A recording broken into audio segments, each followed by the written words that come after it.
Dans 20 ans, toi là, tu peux être Emma. Salut tout le monde, sauf à ceux qui ne rangent pas les haltères à la salle. Je te dis, dos courbé, yeux rouges, chevilles gonflées, varices, le teint pâle, eczéma. Est-ce que ça donne envie?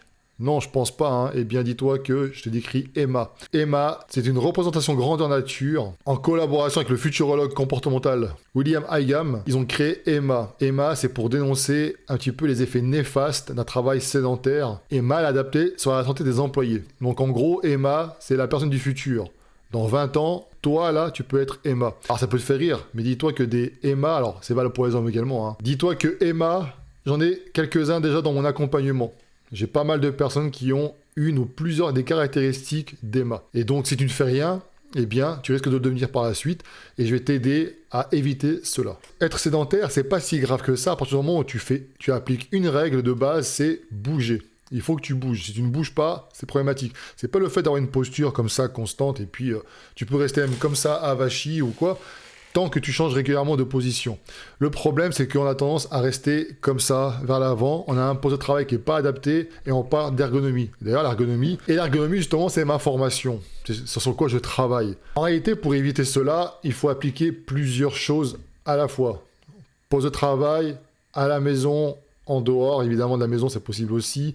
Règles d'hygiène, etc., etc. Il faut agir sur plusieurs plans. Et c'est d'ailleurs, c'est ce qu'on propose dans notre accompagnement. Tu as plusieurs experts en différentes disciplines, psychologie, diététiciens, kiné du sport, etc., etc., qui aident justement les employés sédentaires de plus de 40 ans à avoir un corps esthétique. Ça, c'est important, qui leur plaise. Alors, on parle pas de bodybuilding, hein, hypertrophie ultra développée. C'est pas du tout ça, parce qu'on prône aussi la santé et sans douleur. Les douleurs chroniques, c'est très très important. Mal au cou, mal au dos, mal à la tête. C'est des douleurs qui peuvent t'empêcher de dormir à terme. C'est une des causes d'arrêt maladie les plus importantes en France. Donc, et c'est de plus en plus. Pourquoi? Parce qu'après le Covid, les entreprises se sont dit, tiens, le fait que les gens travaillent chez eux, ils restent productifs. Nous, on économise de l'argent, donc, bingo, on laisse travailler chez eux, tout le monde est content. Le problème, c'est que tu travailles donc de chez toi, tu n'as pas forcément non plus un poste de travail adapté. Tu restes à la maison, tu es casanier, tu sors pas. En plus, avec l'actualité, la déviance ici et là, donc tu n'as pas trop envie de sortir. Tout est fait pour que tu restes à la maison. Tu as le téléphone, tu peux communiquer avec tes amis à distance, tu peux commander ta bouffe, Uber Eats, etc. Bon bref, tout est fait pour pas que tu sortes. J'ai donné ici quelques petits conseils de base que je donne évidemment d'une manière beaucoup plus élaborée aux accompagnés. Tout d'abord, l'ergonomie. Qu'est-ce que c'est? Il ne faut pas confondre ergonomie et esthétisme. Ça n'a rien à voir. Parce que souvent les marques, elles te disent oui, fauteuil de plus ergonomique, etc. Alors qu'en fait, il n'y a rien qui est ergonomique là-dedans. C'est juste plus joli. Ça fait style, voilà, c'est réglable, etc. L'ergonomie, c'est vaste en fait, cette discipline.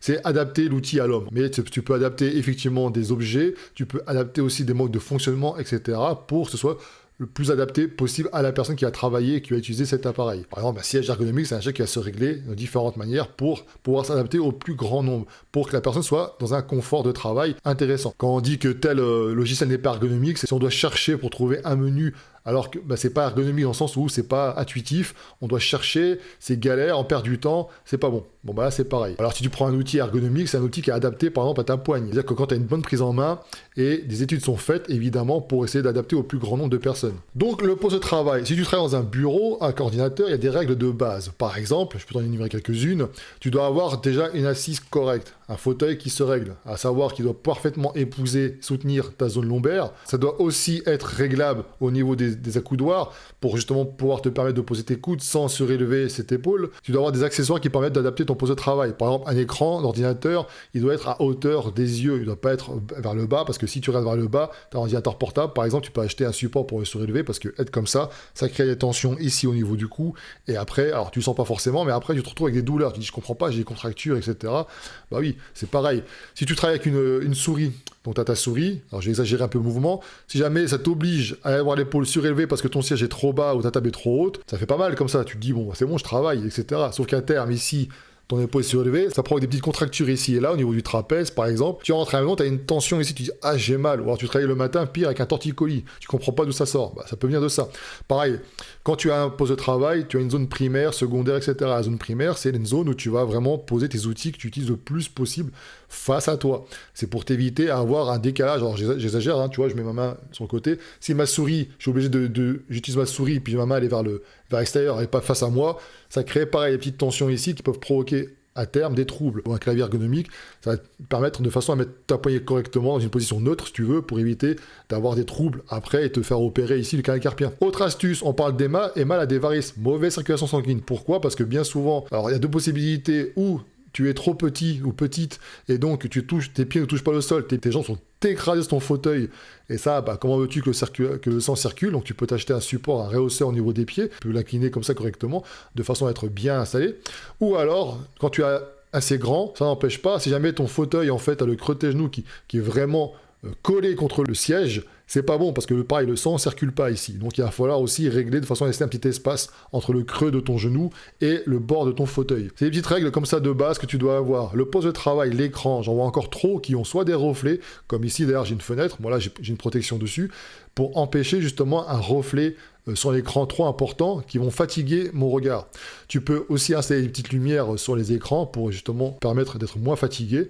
Tu peux installer des filtres lumière bleue, même si c'est pas vraiment été prouvé l'efficacité, mais bon, pourquoi pas, ça existe. Tu peux éviter aussi d'installer ton ordinateur, ton écran devant ta fenêtre parce que derrière, là, donc, tu as la lumière qui arrive. Ici, ton œil doit s'accommoder sur une lumière différente. Ça fatigue.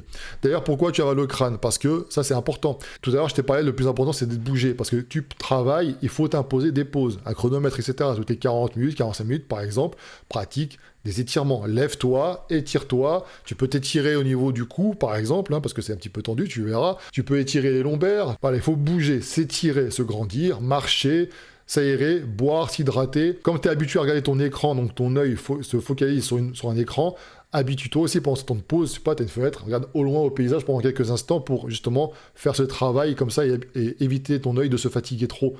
Tu vois, tu le forces un petit peu à regarder au loin, ça lui fait du bien, crois-moi. En plus de cela, le mal de crâne, ça peut venir de quoi? Parce que ton œil s'accommode, ça c'est cool, en fonction de tu regardes de près ou de loin, il va s'accommoder. Quand tu es jeune, même si tu as une petite fatigue oculaire, ton cerveau fait le taf, ok? Mais au fil du temps, plus tu prends de l'âge, moins ton cerveau va être efficace, va être un peu plus feignant. Ce qui fait que là, tu vas ressentir vraiment les effets de ce cerveau qui fatigue, mal de crâne assuré.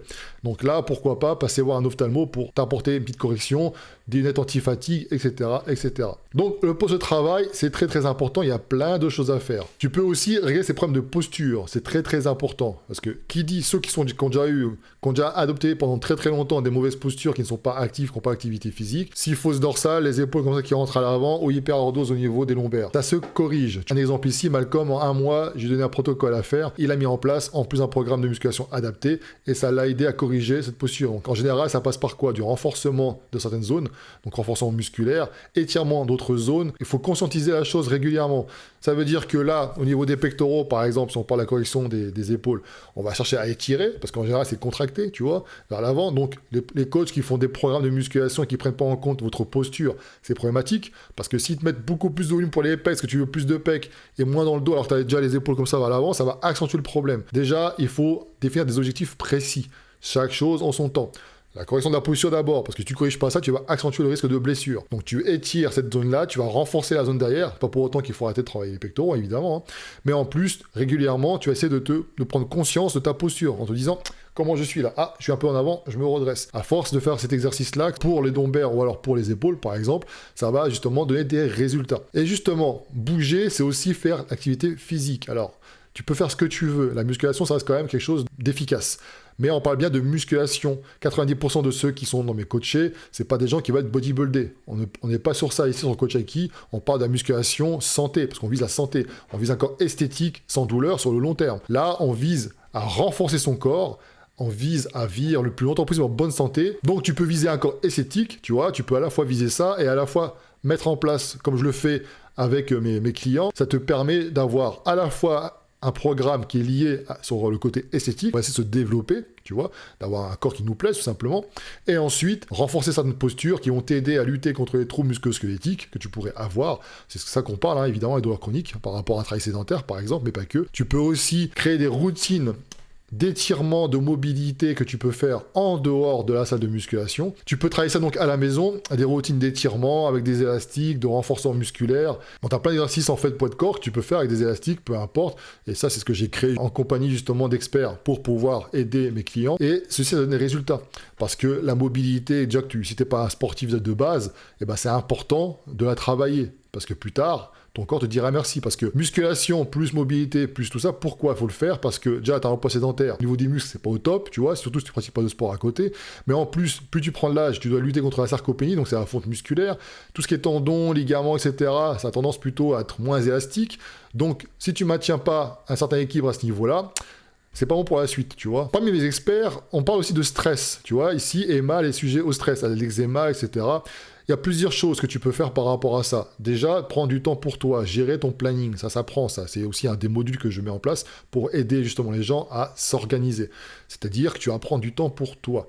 Par exemple, tu as beau avoir femme, enfant, ou mari, enfant, ou ce que tu veux, activité, etc.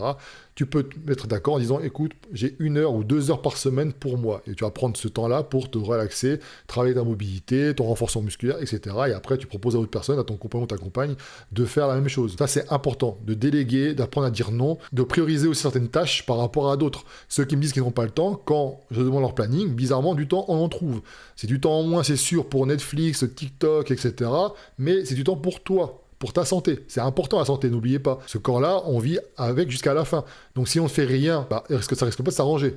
Il faut changer certaines habitudes. C'est important de faire ça et de mettre en place des routines. Et ensuite, les routines, ça peut être par exemple une routine style full body, étirement, mobilité, etc. Avant de dormir, ou même au réveil, pourquoi pas, ça existe aussi. Tu as différents types que j'ai créés, express pour ceux qui n'ont pas le temps et un peu plus long pour ceux qui ont du temps. Et ça va te permettre, par exemple, en termes de routine avant le sommeil, tu mets ça en place, tu t'étires, mobilité, et à la fin, tu termines par un exercice de relaxation. Par exemple, ça peut être de la méditation, de la respiration, de diaphragmatique, etc. Tu as plein de choses à faire par rapport à ça.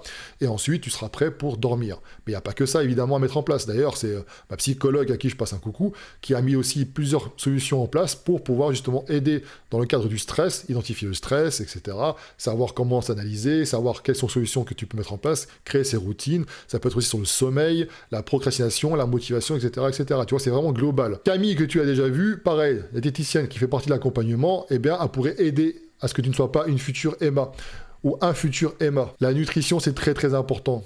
Sans nutrition, pas de corps esthétique et pas de corps sans douleur. Tout ce qui est inflammation, etc., c'est aussi lié à l'alimentation. Donc c'est très très important d'apprendre à bien manger. On parle pas forcément de diète au départ, nous on n'est pas comme ça, tu vois. On a déjà fait un podcast que je t'invite à revoir sur le sujet. On va chercher déjà à ancrer de bonnes habitudes. C'est pour ça que tu fais des effets yo-yo, que tu dis voilà, il fait beau, allez, je vais prendre du poids. Donc tu perds du poids parce que tu es motivé, il va faire beau, et après tu reprends tout. Parce que tu n'as pas réussi à ancrer des bonnes habitudes. Tu n'as pas essayé de comprendre pourquoi tu avais des fringales. Il faut apprendre petit à petit ensuite à mettre en place une nutrition adaptée, progressive, avec des aliments adaptés et qui vont être utiles pour, par exemple, éviter la faim, ou alors d'autres qui vont te permettre de manger un peu plus. Tu vas apprendre aussi à manger pour ne plus avoir tel ou tel trouble quand tu es diabétique, par exemple, etc., etc. Donc tout ceci, justement, évidemment, on s'en occupe. Mais ça, c'est important. Donc tu l'auras compris, Emma, qu'est-ce qu'elle doit faire, Emma? Déjà, dans un premier temps, adapter son poste de travail. Et ça, si tu es un employeur, si tu travailles en entreprise, c'est même une obligation. D'ailleurs, il faut savoir qu'il y a des aides, je mettrai en lien évidemment dans la description, tu as des aides par rapport à ça pour pouvoir acheter du matériel quand tu es en entreprise, pour justement répondre à ces critères. Mettre en place aussi, durant ce travail, des routines, justement, où vous allez prendre le temps pour vous étirer, vous hydrater, vous relaxer, etc. Ça, c'est très, très important. Ensuite, à la maison, rien n'empêche de faire l'activité physique. Même si tu ne veux pas aller à la salle de musculation, c'est pas grave. Tu peux faire tout ce que tu veux à la maison pour te renforcer certaines zones, étirer d'autres zones, travailler sa mobilité, etc. Et en plus de cela, c'est bénéfique pour toi parce que tu vas te relâcher. C'est important tout ça, tout ce qui est hormones de plaisir, hein, on en parle régulièrement dans les podcasts. C'est très très important, c'est du temps pour toi. Ça te fait du bien, tu seras dans un corps où tu te sentiras beaucoup mieux. Et ensuite, en parallèle, tu vas faire en sorte de travailler à la fois sur le facteur stress, etc. et aussi ta nutrition. Donc, tout ceci, évidemment, je te ferai des vidéos qui vont pouvoir t'aider dans différents domaines. Je vais te donner quelques conseils ici et là pour pouvoir t'aider. C'est gratuit. Après, évidemment, si tu veux aller plus loin, tu peux rejoindre notre accompagnement. On prend les plus de 40 ans, mais évidemment, j'ai des clients qui ont beaucoup moins de 40 ans parce qu'ils ont pris conscience que c'était important pour eux d'allier à la fois esthétique et aussi longévité, sans douleur, etc. Donc, ils sont là. Il y a déjà beaucoup de résultats. Vous verrez d'ici peu des témoignages. En tout cas, c'est un accompagnement vraiment ultra complet qu'on propose avec différents experts. Il y a des lives, une communauté, il y a des vidéos, etc. Et en plus, les gens deviennent autonomes. C'est-à-dire que vous avez pu le voir dans la vidéo. J'ai mis des extraits d'ailleurs dans la vidéo avec Laurent et Raphaël. Vous pouvez le voir, je mettrai aussi en lien. On en parle de tout ça. Donc, mon objectif, c'est d'aider justement à ce que vous ne soyez pas des EMA. D'ailleurs, c'est Sarah, la psychologue, justement, qui m'a transmis cette vidéo-là, donc merci à elle. Et quand j'ai vu ça, je fais « Ah, ben c'est exactement ça, c'est ce que je cherche justement à éviter ». Et vous êtes nombreux, nombreuses à me suivre, à travailler en bureau, croyez-moi, et ce n'est pas parce que vous n'avez pas de douleurs ressenties que vous ne les avez pas, que vous êtes en bonne santé, croyez-moi. Un jour ou l'autre, ça va faire paf. Donc, pour ceux qui sont intéressés, n'hésitez pas à prendre contact avec moi pour en parler, ne serait-ce qu'on pour en parler déjà, hein, pour parler même avec mes experts, pourquoi pas. Et ensuite, les autres, vous aurez quelques vidéos ici et là sur Coach Aki où on va pouvoir traiter justement de ces problématiques-là. Il y aura sûrement des podcasts dédiés, il y aura des vidéos tutos et des conseils, notamment au point de vue ergonomique, etc. C'est pile poil mon domaine. Voilà. Je te dis à bientôt. Ciao.